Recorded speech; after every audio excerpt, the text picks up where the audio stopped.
We're up there advocating for businesses so we can have a thriving business climate, which will create jobs, which will generate positive migration here in Connecticut, which will be good for all residents because when businesses spend money in communities, their employees spend money in communities. It helps with the education side of it. There's so much that businesses do for all residents of Connecticut.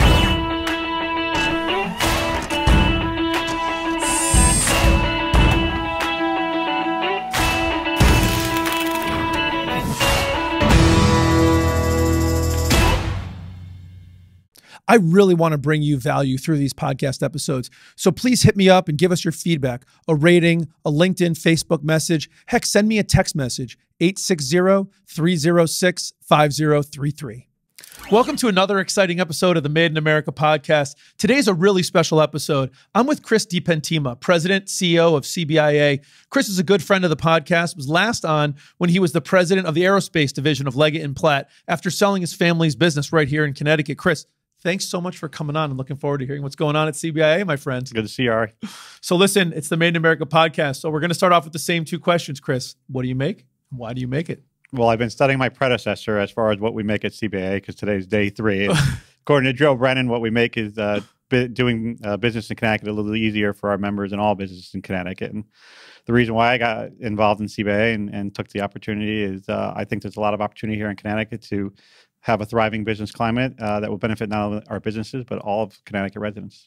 I think that's really fantastic, and I'm really excited to talk about it. Before we get into the Cbia, I think let's just talk about kind of your journey to Cbia. You went from a lawyer to a manufacturer to an employee and now to a business leader. Talk a little bit about that journey a little bit and what excited you about kind of going from hands-on running the business to really helping the business community writ large. Yeah, so as you said, I practiced law for 8 years after graduating law school here in Connecticut at Quinnipiac, and got a lot of experience around analytics and helping my clients as a lawyer. Got heavily involved in the business community with workers' comp law, labor's law, and general employment law in the trial area. And then went to Pegasus in 2002 after a few years of my dad asking me to come on board and me saying no, I didn't want to get involved in the family business.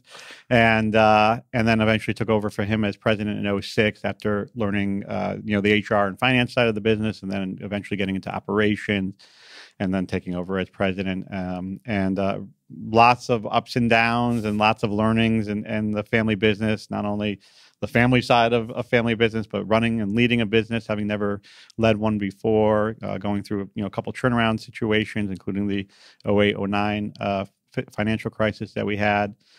And then learned even more after selling the business to Leggett in 2016 and becoming an employee with a large business, 24,000 employees worldwide, 137 locations, S&P 500 publicly traded companies. So I learned a lot about processes and policies around publicly traded companies. And then after enjoying almost 5 years with Leggett and recently being promoted a few years ago to the aerospace tube president role and running some locations outside of Connecticut for the first time in my life in Washington, San Diego, a couple locations in France. We also have a location in the UK. Got a lot of international business experience. So that was great. And I thought it gave me a bit of a background that was diverse. And so I said, I want to throw my hat in the ring for the Cbia opportunity when they decided to, look for Joe's successor, but not only look for his successor, but maybe deviate from something they traditionally have done, which is bring someone through the government affairs side as the president and CEO of Cbia and consider some folks from the business arena. So let's talk about that a little bit, because I think that is really interesting. It is a departure from, Cbia orthodoxy, or at least in recent memory, going with somebody who's got business experience. And I think, well, maybe talk about that. I mean, you were on the board at Cbia, before. Why do you think Cbia decided, or the Cbia board decided to make that change? Yeah, I was on the board for 8 years and served as chair a couple of years ago, and got to know Cbia very well. Also a member, obviously, of Cbia, and also a member of Constep, a Cbia affiliate. So I got to know Constep very well. I've been a client of Constep since 2004, and they were one of the organizations that really helped me learn about manufacturing and how to run a business. I know from behind the scenes, the board and Joe thought it would be interesting to get a pool of business folks as well as government affairs personnel, because CBIA and Concept, when they're all said and done, although they're nonprofits, they are businesses. And, government affairs people generally maybe don't have business experience, leading business experience, managing business and business processing experience. And so they thought, let's bring in a pool of candidates who can pitch what it would mean to, lead a business and be a business leader. And we're seeing that in other areas of our state, including our governor. Right? Okay, so Connecticut is a business. The state of Connecticut is a business. Sure. And we brought a business. We all elected, not all of us voted for him, but elected eventually by majority a business person to lead our state. That person then brought in other business leaders to lead other areas of the state, whether it's David Lehman leading the Department of Economic and Community Development, Josh Cabal, who was a CBIA board member for CBIA Board of Director member for all of about a month under my chairmanship before the governor stole them from me. And Josh is a COO for the governor for the state of Connecticut and has been very public with the COVID crisis. Colin Cooper, our first chief manufacturing officer, Kelly Valeris, who just became the executive director for the workforce unit, which we're all very excited about. And we've seen it in other nonprofits. There's some healthcare organizations that have brought in business leaders to run their nonprofits to bring in that business experience. So do you think that your business experience is more focused on running CBIA more lean like a business? Or do you think it's that plus equal parts? If CBIA is out there trying to make the business environment better, having somebody who's been on the business side of the business environment, is that part of the reason CBIA made this decision or looked at to go this way? I think it's both. I think obviously running the organization like a business is helpful, not tantamount. You need to have a business that's successful. Otherwise, CBIA or other businesses wouldn't be around to help our businesses. But at the same time, to what you said, I call it the hair club for men, right? I'm not only a member, but I'm not only president, but I'm also a member of the hair club for men. Right. It's the same thing. You're bringing that outside. You've been on the outside. You understand what the needs of the businesses are. You bring that to the CBIA and Concept organization, but you also bring it to the external stakeholders, whether it's the board of directors, whether the governor and his unit himself, whether it's the agencies, whether it's the other nonprofits that we collaborate with, like the chambers around Connecticut. So you bring that experience, that outside voice, and said, hey, here's what it was like to be on the outside, the other side of the wall, and here's what I think we need to do to move these organizations forward to help those on the other side of the wall that we're supposed to be serving. So, and that's awesome. And I think bringing the experience can be really beneficial. I think something we've also seen in some cases, because Connecticut's not the first time we've seen a business person get into a public office. Sometimes, or maybe oftentimes, you would say that understanding what you need, but then getting it done through government is its own skill, right? Understanding how the machinery of government works, understanding the art of the possible as opposed to the art of the perfect or what have you. How do you plan, or how are you planning to kind of supplement that part, right? So Chris, you've got the law background because you were a lawyer for a long time, but in business law and in litigation, so you understand that. Small business, growing at the challenges, we've talked about that. Getting acquired and integrating a business, you've done that. Running international manufacturing business, you've done that. It's an impressive resume, but there is still a gap, maybe at least it could be perceived, on the government affairs side and getting things done. How are you filling that gap? Yeah, no doubt. You could certainly give examples where the business leader has gone awry. And if you look at that and you really break it down, though, it's because that business leader came in probably with an ego that said, I'm the smartest person in the room. And you can't do that. There's no doubt. First of all, you've got to surround yourself by people that are smarter than you. That's no doubt why I was successful as a lawyer, whether it was my paralegal and legal secretary staff or at Pegasus with a team around me that I didn't know manufacturing. I'd never ran a business before. And that's internal and external folks too, right? That's obviously your internal team, but bring in people like Concept and other consultants. We talked about this in the last podcast. I'm a real big believer on using third parties. I still have a leadership coach. That's the difference on a successful person that maybe comes in from the business side versus someone who's less successful. And so there's surrounding yourself by people that are smarter from you, and then collaborating. There's collaborating with those other organizations who have been through it before. The government affairs people at our larger businesses or our medium-sized businesses. So those businesses have their own internal government affairs folks who know how the machine works. during the introductory tour of the last couple of months that Joe and I have been on, I've had a couple of government affairs people say, listen, we brought in our own CEOs to the LOB, the Capitol in Hartford, and they go, I'm going to make this place run like a business. And they walk out of there saying, people think completely different here. They don't think like a business, and you're not going to change that. That's the way that Connecticut politics has been. Most legislators never ran a business, or they maybe weren't even ever in a business in Connecticut. A lot of them are attorneys. Some of them graduated college and said, I want to change the world, and ran for office and got elected. And so that's what they've done since the day they graduated college. So those people have a certain mindset, and you're not going to change that. So you need to understand how the machine works, and that's relying on people like the government affairs experts and folks in the chambers and other parties that we work with. So, I mean, Joe's leaving you behind a legacy of an organization that certainly changed, some of it related to the insurance and stuff that Cbia used to do. Others of it, a lot of positives on the rise, and an organization that I think's got some footing and got some messaging out there. So I think you probably agree. You're starting with momentum at your back. Where do you take it from here? I'm starting with momentum, and I'm starting with the best senior advisor in the history of the world, probably, in Joe Brennan. Joe's staying on at least to the end of the year, and hopefully we can convince him to stay on through the session until June, and I think we can, because he cares about us in Connecticut and the business community so much. That gives me a lot of momentum right there, just the fact that Joe stayed on. Sure. But we just need to take advantage of this opportunity, right? Joe calls it the COVID pandemic, as terrible as it is, resetting the playing field or leveling the playing field. I think of it as when we were a kid and you were playing baseball and you had to have a redo. You did a redo because everyone argued over what happened, right? A do-over. We are given a chance here to have a real do-over at Connecticut. We were running a marathon here where we were second to last probably, or third to last. And all of a sudden we all said, let's have a do-over. And, or we didn't say it, unfortunately the COVID pandemic has caused that.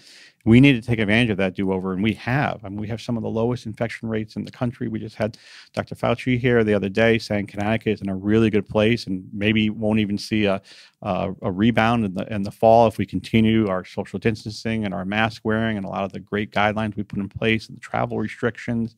And then we need to continue to springboard off of those opportunities. We need to look back at history and learn from it, but not repeat it. We went through two huge tax increases after the financial collapse that we saw in 08 and 09 that really, I think, hurt the business community. I don't think that. The metrics say it. We had businesses leave. We had job reductions. We had negative migration and just general population with people leaving.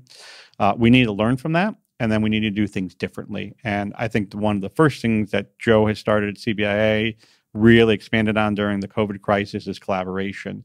We need to not just have one or two people making the decision of how we're going to springboard forward, but a lot of people in the room. And the governor's office has been really good.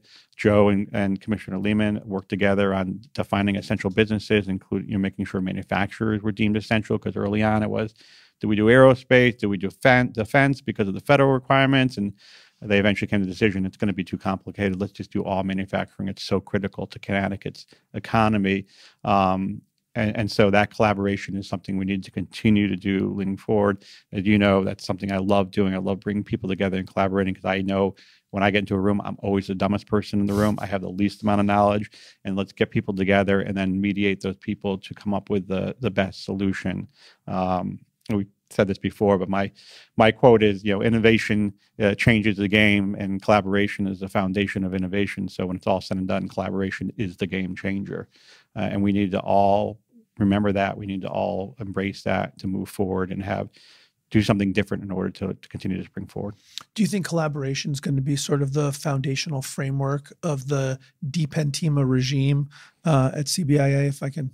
No doubt. Yeah. Joe was a great collaborator. People love Joe. They still, people truly love Joe as an individual, and I love him. And he's a great mentor. He's a great person. He was a great friend. I was technically his boss, his chair for a while. And we had lots of phone calls during the toll, when tolls were coming up, we had lots of phone calls on how do we handle this. Joe is just a great person and a great collaborator himself, because people love him and he's willing to listen to people. I hope to no doubt continue that. I mean, collaboration is what I love doing. And I know Cbia is for all businesses, but this is a manufacturing podcast, so we're going to stick to that. How do you think manufacturers benefit from Cbia? Oh, there's a lot of things that CBA offers. I'm still learning on day 3. It's amazing how many services CBI has that I didn't know about. And I've been a board member for 8 years and a member for 15 years before becoming the president and CEO. For our small and medium-sized businesses, we offer insurance, right? So we offer basically kind of a group-sized insurance that hopefully keeps your insurance costs lower. Insurance benefits are some of the higher costs that people see. Included insurance is not just medical and healthcare, but we'll do property and casualty. We have a workers' comp, which a lot of the manufacturing community takes advantage of because workers' comp can be very high for manufacturers and quite costly. It's not probably well publicized and well known that we have this workers' comp insurance, but it's used quite a bit by the manufacturing community and probably can be used more. We have energy services that we try to broker energy services in order to give people the best pricing on energy. For manufacturers, energy is usually one of your top 5 line items on the P&L as far as a cost point of view. So obviously that helps manufacturers from a direct cost competitiveness point of view. Obviously, CBA is known for its lobbying and its trying to advocate for businesses and have a strong, thriving business climate with favorable business regulations and policies. And that's around taxes. That could be around regulations, DEP, environmental policies and regulations, which certainly no doubt affect manufacturers. There's just CBI offers a lot, and one of my early things, including Concept and our affiliate, which is primarily focused on manufacturers, but works in other industry sectors around improving, growing your top line, helping you grow your top line with strategy and marketing, and also improving your bottom line through operational efficiencies, lean, cybersecurity now, and cybersecurity assessments, which are critical, as you know, through the CMMC in order to do defense work. So CBI offers a variety of services. One of my early things, as I was just about to say, is I need to get that on a one-pager. We need to get that at CBI on a one-pager and get it out to the world so that our current members know, hey, you have these other things and take advantage of them because you're a member of CBI. And our people who aren't members of CBI understand, okay, now I know the full value of CBI. They're not just a lobbying group, but they're not just a health insurance group, but they do all these other things, which are very helpful for manufacturers. And now you have a manufacturer as president and CEO of CBIA, so I'm happy to go out and visit manufacturers and talk about my lessons learned in 18 years in manufacturing and trials and tribulations. As I mentioned, we had a couple turnarounds. We had a lot of strategy development with Concept, a lot of operational efficiencies, lean, Kaizen activity, the whole gamut. So one of the things you talked about from CBI, that's a great list, by the way, Chris. I don't know if you can fit that all on one page, but if you can, I think that would be good. I'm sure I left a lot out. There's a thing, the internet, you could put it on there and we could share there too. Talk us about government engagement for a second, because I think you had referenced earlier the idea that, coming out of the financial crisis, Connecticut had some pretty substantial tax increases, one after the other. And potentially there's some debate about what the actual impact was, but there is no debate that the impact perception-wise was very negative. And I think from a perspective of CBIA, some people question, well, what's the effectiveness? Are we able to really make an impact?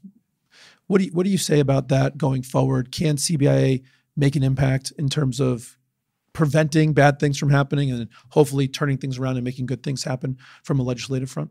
Yeah, no doubt. And even back with the tax increases we had, CBI had an impact. If there was no CBI here in Connecticut, it would have been worse.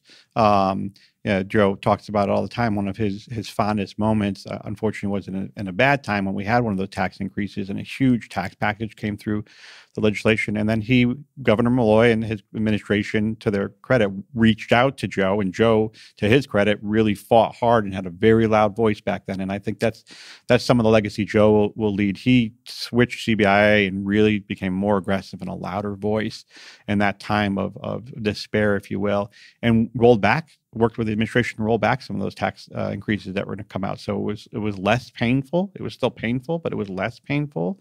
And so CBI did have an impact and can continue to have that impact. Hopefully it's not an impact that's less painful, but an impact that's more pleasant. But with a budget deficit, if we don't get federal dollars to close that, there's going to be pain somewhere, no doubt. I don't think we could all be naive to that. So we need to make sure it's not pain that permanently hurts us like it did for the last 10 years after the 2009 crises, and that causes us to be in the back of the pack of this marathon that we're running against other states and other parts of the world, but middle of the pack or right now we're in the front of the pack in some of the COVID numbers and some of the economic numbers, and that would be fantastic. Yeah, we could have an impact. It's just going to be, people need to look at us as a positive group that's here to give suggestions, and not just as a group that's going to say no to this and no to that. And we're on board with that. We're on board to offer our suggestions, to work with our membership, big companies, small companies, mid-sized companies, and get the best suggestions from them and present that to the government.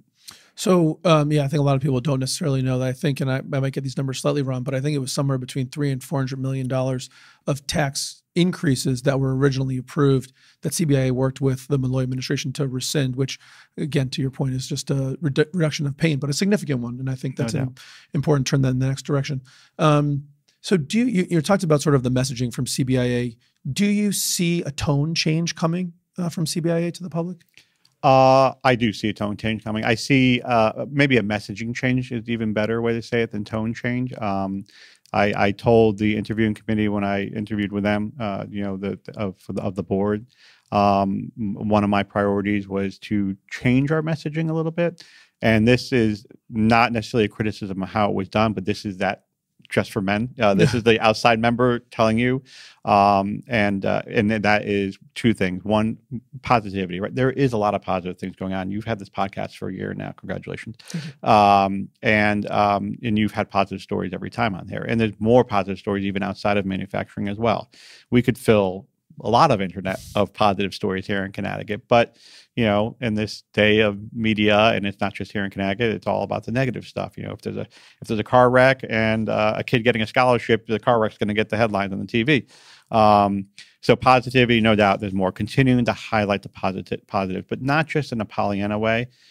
For me, it's the linkage, which is the second piece, the positives that businesses are having on the state of Connecticut and all of its residents, and how that links to our residents. So that CBI isn't just, they're a group that's up there advocating for businesses so businesses can put more money in their pockets. No, that's not the reason. We're up there advocating for businesses so we can have a thriving business climate, which will create jobs, which will generate positive migration here in Connecticut, which will be good for all residents, because businesses spend money in communities, their employees spend money in communities. It helps with the education side of it. There's so much that businesses do for all residents of Connecticut, and that's the linkage side. So the positive message with the linkage to all residents of Connecticut. I told the interviewing committee there's two people that I want it to be invited to if I'm successful in this messaging. One would be the parent-teacher associations, right? They never ask for CBIA to come in and talk to them. But if they understand the importance of CBIA to their community, to their school systems, to the students, eventually getting jobs, that would be a win to me. And the other one's my family. If my wife and kids could understand what a thriving business climate means to them and the importance it has on them, that's a win, because it's not just a business thing. I love that. And how do you think, and maybe it has always been like this to some degree, but maybe you don't know, but I'm just curious, how did we lose the messaging battle? Like at what point was there some decoupling between what's good for business is good for the citizenry writ large? It just seems like such an obvious linkage, I guess, easy to say for someone who's in business, but do you have any idea how that got lost and how we can win it back? Having now worked for a large company, I could say some of it is the corporate America stereotype, and whether it was Enron scandals or other economic scandals we had around the big businesses. Because I noticed when we were a small business and a medium-sized business, family-owned at Pegasus, there was a different attitude towards us as a business. People, I think, in the community embraced us. Obviously, we supported the Little League, we supported Girl Scouts, we supported a lot of the charitable organizations around. And then when we were acquired by Leggett and consciously sold to Leggett and became a big company, or corporate America, if you will, there's more of a coldness and a lack of persona around our big businesses, which I think is not right, quite honestly, because we gave even more after we were part of Leggett to the local community. Mm-hmm. But it was, in fact, one of the first articles that came out after we sold to Leggett. Literally, we were in the conference room announcing it to our employees, and Leggett did the press release, and it was Missouri company Leggett buys Pegasus, future unknown in Connecticut. There was never any intent to move us out of Connecticut. That's such a negative spin on a positive opportunity. Leggett was all in about expanding the building. Leggett was some of the first things we did was buy new equipment. The employees got better benefits. And as I mentioned, we donated to more charities and organizations in Connecticut. That corporate America coldness, lack of persona, I think has now kind of trickled down to maybe even some of the mid-sized businesses. And we need to change that. And that's the linkage side to me. I want pictures on the internet of Pratt and Whitney and some of our bigger companies presenting these checks that they do for scholarships. And we need to blast that everywhere, as well as what our medium and small businesses do. It's just so critical for people understanding how important businesses are. We've seen it during COVID. We nearly shut down all businesses during COVID, and we saw what happened to our economy. We saw what happened to the unemployment numbers. Businesses are paramount to us being successful as a state. They're paramount to our cities being better, which is critical for our state to be better, that our cities be better. Without businesses, no jobs, no houses, no food. It's so much. School system. I mean, we got school closures going on in some of our towns where businesses have moved out because we got negative migration and we've had declining population. And now we got, people like, parents dropping themselves to schools that are about to be torn down because they don't have enough kids to go through those schools anymore. And long list.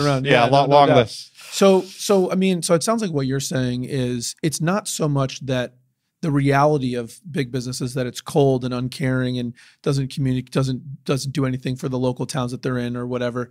It's really a messaging problem. Absolutely. We're not out there telling what's actually happening. And so some narrative that's been created somewhere, which probably had some seed of truth somewhere at some point, has now become the main story. And you think CBIA can make an impact there? Oh, no doubt. It's all in the messaging. I had a PowerPoint presentation that I gave to that same interviewing committee, and one of the slides was a Connecticut slide, and it was, G moves out, jobs leave, schools close, that linkage message, which is a negative linkage message, which we've been trying for so long to stir people, which is not going to work. Right. As you said, what you convey and that message that you exude is how people are going to act. And then I had the same one from Ohio, which was Owens, the insulation people, Owens Corning, I think they're called, with the Pink Panther. Owens Corning expands, creates more jobs, new school construction in the community, and it was just the exact opposite positive messaging. Well, we have those positive messages here in Connecticut. I've seen what some of our businesses have done and the impact they have. I've seen it during this COVID crisis. I've seen it in a lot of different times. Businesses are always there for their community.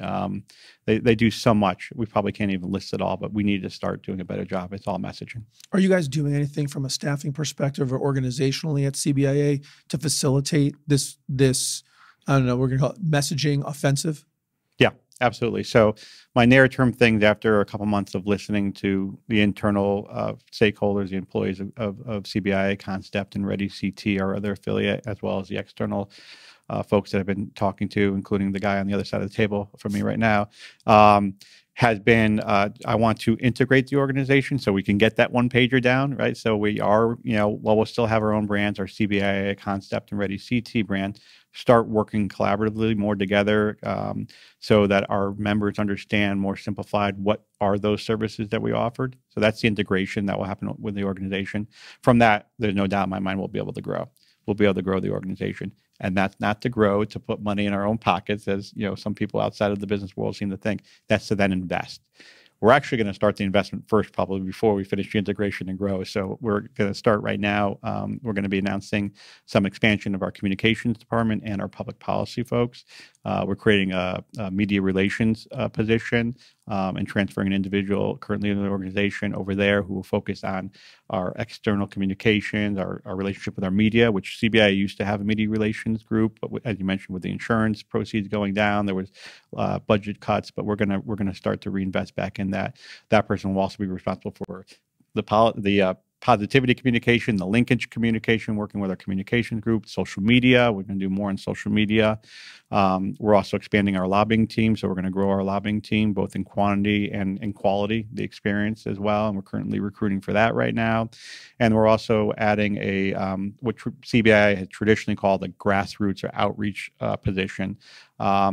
Kind of a member advocacy person who will be out there at the chamber events, will be at the Rotary Club, will hopefully be invited to a PTO or PTA event, go into family homes, wherever we're allowed to go and asked to go, and let people know, hey, here's the current issues that we're facing. Here's CBIA's position on that. What do we need else to communicate for you to help support that and kind of get that grassroots support, but also reaching out to them and saying, what issues are you seeing? And being that connection between them in the internal organization of, hey, not only not members, but non-members, people in the chamber are talking about this right now, or people at the Rotary Club and Lions Club and Elk Club.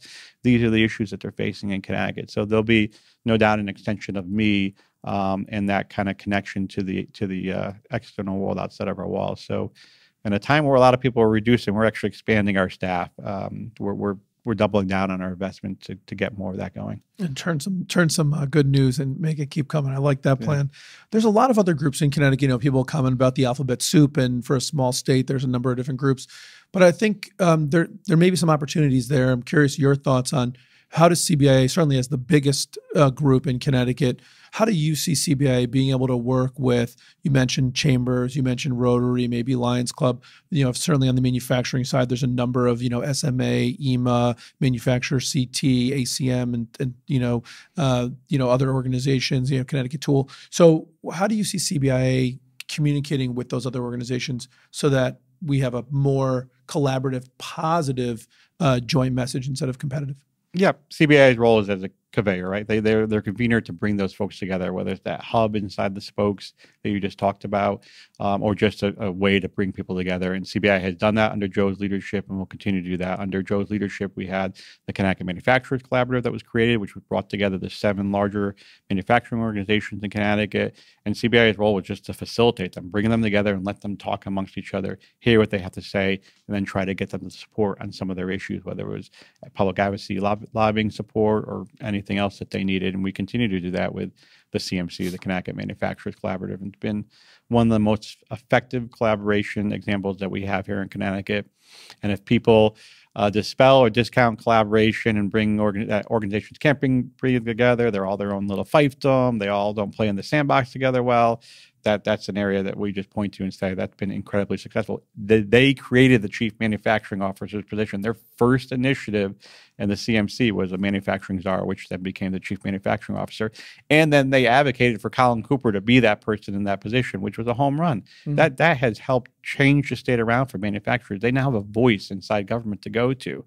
If that's not a success story that we should continue to blast all over the place, and I keep telling Colin, don't get comfortable in a seat for very long because you should be out in Connecticut. And Colin's done a great job with it. Yes. If that's not a story that we can blast all over the place. Do you see that as a model for potentially other levels of collaboration, maybe with like, you know, finance, insurance, that, you know, other areas, technology, whatever? No doubt. And that CMC model came from the organizations themselves too. The organizations, if you looked at like ACM, the aerospace components manufacturer, I was introduced to that organization when we acquired an aerospace company in 2004 at Pegasus.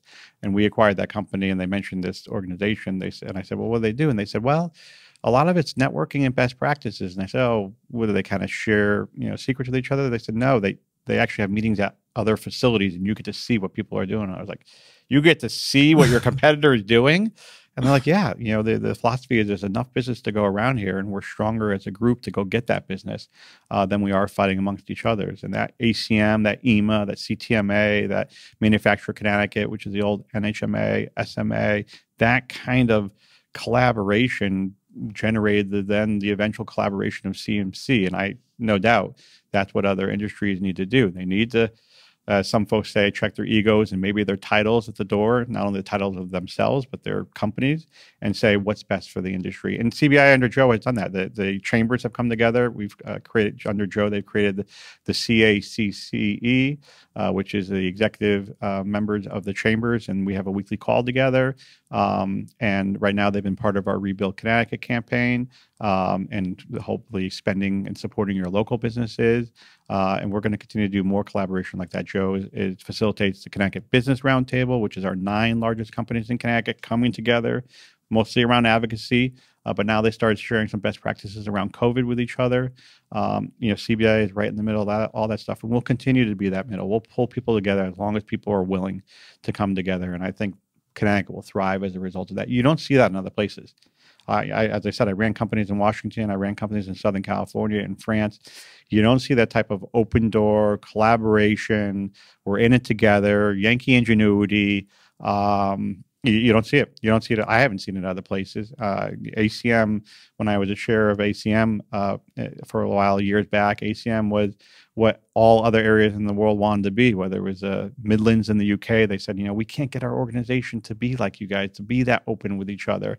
Or some places I visited in Italy and France that had similar aerospace, collaborative aerospace cluster organizations. They couldn't get over that hurdle of that much best practice sharing and really open door sharing that the ACM had. It's different here in Connecticut. I think a lot more people are willing to help each other than you see in other places of the country. Well, that would be a tremendous legacy, Chris, if we could replicate the ACM, continue to pull that into other manufacturing organizations, grow that statewide, and then even replicate that to other businesses. I think, clearly, as I said before, this is a manufacturing podcast, but certainly, speaking for myself and for the manufacturers, I think a better business climate in Connecticut overall benefits everybody. And so to the degree we can be a part of that. And one of the goals of the Made in America podcast is to help share experiences and best practices and generate that community, because I do believe, much like you, which is makes me so excited about your role at Cbia now, is that this collaboration that, together we win and together we're better. One thing I want to ask you about as we start to kind of wrap up a little bit is, there's a lot of people out here talk about CBIA's struggle, or even just business in general struggle. The government has the same challenge, balancing the needs of big business, with small business.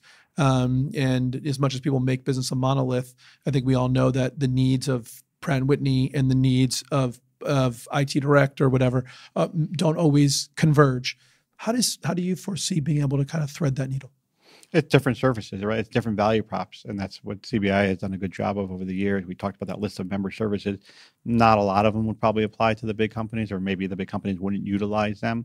I think some area that's been interesting that they both utilize is early on, we have an HR service. So if you're a CBI member, you call a number and you get an HR professional, and they help you with business policies, handbooks, sexual harassment training, whatever it may be.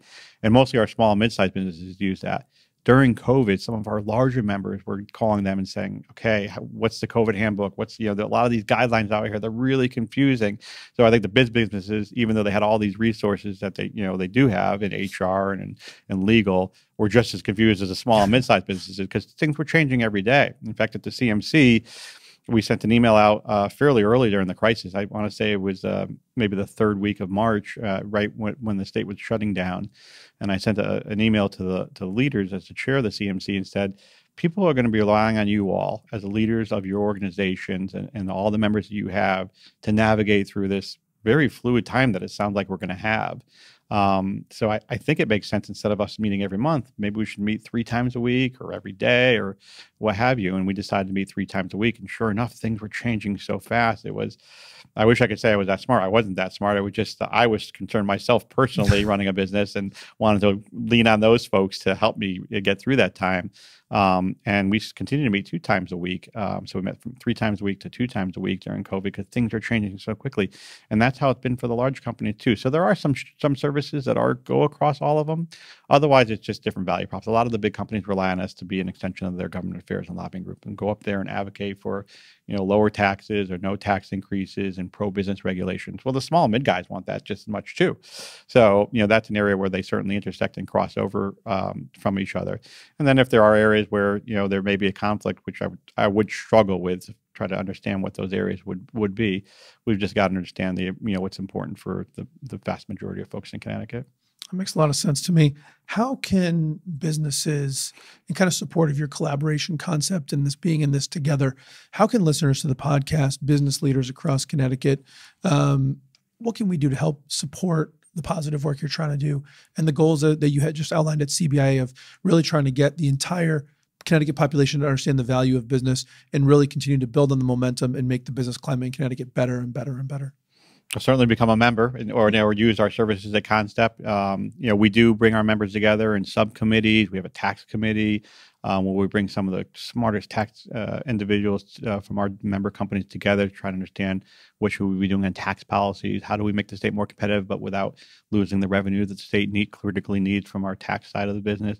We have, obviously we have a manufacturing group, which is generally through the CMC. So certainly reaching out to CBI, and even if you're not a member, reach out to CBI and say, this is a struggle I see here in Connecticut. You know, we will continue to listen to the voices of Connecticut, whether they're members or non-members. Hey, here's a good thing you guys can do from a programming point of view, whether they feed that through you or through us directly.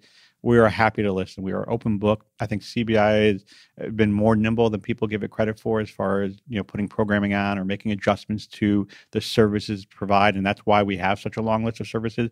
Members have called us, or non-members have called CBI and said, "Hey, it'd be really good if you guys offered energy brokering, or really good if you guys had an HR hotline." And that list has gotten longer and longer because they've listened to people, to their credit, and I'm really glad, and I hope we continue to do that. You know, folks, we started a Rebuild Connecticut campaign. There's going to eventually be an ask in that campaign. Right now, the campaign has been around this whole redo or do-over or leveling of the playing field, as Joe calls it. But our first message was just thanking everyone, thanking the first-line supervisors, thanking the businesses that stayed open. This was a very difficult time, and we're really appreciative of all those folks. This second phase, when the ad just came out yesterday, this second phase is more around, we've gone through some adversity, and now we're seeing some positive side of this. You know, in adversity lies opportunity, and start supporting your local businesses. That's going down and buying a coffee at a local coffee shop, or you know, supporting any local businesses that you have, or supporting your chamber. There's going to be eventually a chamber message in there too, and trying to support your local chamber, because while people see CBI and the chambers as potentially competitors, we don't see it that way. The chambers are there to help you locally, no doubt about it. They are the Chamber of Middlesex with Paramount and Pegasus moving to Middletown. The chambers are there to help you locally, and they're paramount for us to getting an addition. CBI is there for statewide importance, and obviously you have your industry organizations, like the manufacturing ones that we talked about, that are there to help you in your industry. So there's a place for all three to play. So that Rebuild Connecticut campaign will be important. If folks can continue to stay tuned to that, there will eventually, as we get into the session or get close to that, there will be some CBI policies around there, some things that we want folks to support. If folks, once that does happen, if people can call their legislators, contact the legislators, say, I firmly believe in what CBI is. They want a thriving business climate for all residents of Connecticut to be better. I support their policy, and I'm calling you as a result of that. That would be great. So we can share the message, be a part of it, and then when appropriate, get on the phone and call our legislators. And if I could throw one other thing on there, you know, for people that don't already I know almost everybody listening to this podcast is on Facebook, is on LinkedIn, probably both. You know, CBI has, you know, active accounts on both of those. And I think a good way to get the message right is to engage, which is like, share, you know, follow that stuff, because I think that getting that message out in front of people is uber critical. And it's not one time seeing it. It's not two times seeing it. It's going to be the same way we learn about everything else, seeing it over and over and over again to really land. So hopefully I can, you don't mind me throwing that. That would be great. Throwing that plug in. If we could get on LinkedIn right behind the Made in America podcast. That would behind. I like that. Right there. Yeah. Let's not overtake. Yeah. I'm very competitive, Chris. So listen, I just wanted to wrap up by asking you this question. In a year from now, or I don't know, you tell me what the timeline metric is. How do you think we should be judging your performance and the performance of CBIA? What are the metrics that you're using to judge the success? Is it a year from now you want to look back? Is it we get through the first session? Is it 6 months? I'm just curious, your metrics for success. As I said, I'd like a year from now, after we get through this session, for folks to understand that CBI has a positive message and what's it mean to me, the individual in Connecticut. I don't care if you're an individual who's a teacher or a stay-at-home dad. I don't care if you work for Metro North or if you work for CBIA. What is the CBIA mission and vision, and how is that affecting you in a positive way? If folks can understand what a thriving business climate means and how it positively could affect them, not that we're there yet, that would be a success to me. So like I said, I'd love to walk into a PTO meeting, or some areas where CBI traditionally hasn't had a presence, and say, do you guys know what the importance of economic competitiveness or thriving business climate means to you? Why is it important to you all? And they can answer positively. That would be fantastic in my mind. Long term, you've heard some of my vision, but if I close my eyes, I see a Connecticut where there is a thriving business climate, where businesses want to be in Connecticut, and we're starting to see some residents want to be in Connecticut, which is fantastic. And I think we'll see some businesses move here too, and maybe move out of the cities, a little bit of a paradigm shift. I see our inner cities being much stronger than they are, being paramount to Connecticut being successful, and that's where I think the workforce needs to come from. I think we close the opportunity gap, and there is an opportunity gap not only in our cities, but even in some of our suburban rural areas on the education side. And we tout ourselves, and I firmly believe education and workforce, we're one of the best in the world at. It's our strength, and we need to continue to invest in it. But we still have some opportunity gaps to close there. In fact, manufacturing had 4,000, 5,000, 6,000 job openings going into COVID, and we had a hard time filling them. Yet we have people who are unemployed in some of our cities and rural areas, and we couldn't get them to those jobs, and we couldn't educate them to those jobs. So I see us closing those gaps, and I see a very collaborative state where there's a lot of opportunity, and everyone's thriving. I love that, Chris. And I think, building on the strengths is absolutely key. Getting the people in the state to understand the value of business so that they vote in that way, I think will be a big help. So it's been awesome having you on again. I look forward to being a support and collaborating with you on this journey to make Connecticut, one of the top economic engines in the entire United States. I look forward to working with you, Ari. Thanks, Chris. Made in America with Ari Santiago is brought to you by IT Direct. As always, thank you so much for tuning in and spending some time with me today.